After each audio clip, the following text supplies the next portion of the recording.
Welcome to the New Lemurian. I am Oribel. There's no doubt we are going through one of the toughest times in human history.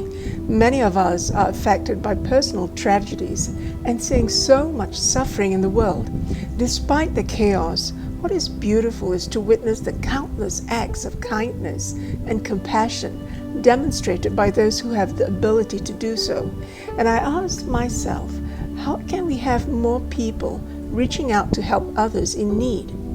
This is the time for us to take action.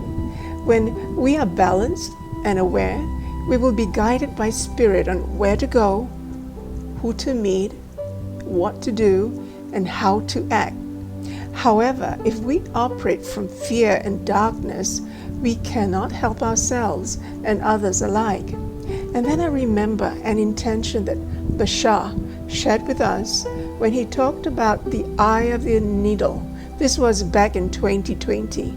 He gave this very powerful intention for this very purpose, and now I would like to share it with you.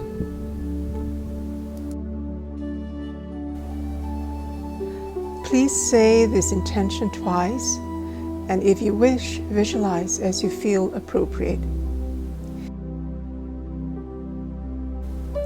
They who dwell in fear and darkness, I flow to them my unconditional love, so to awaken their inner light and allow them to truly serve all beings upon this earth. They who dwell in fear and darkness, I flow to them my unconditional love, so to awaken their inner light and allow them to truly serve all beings upon this earth.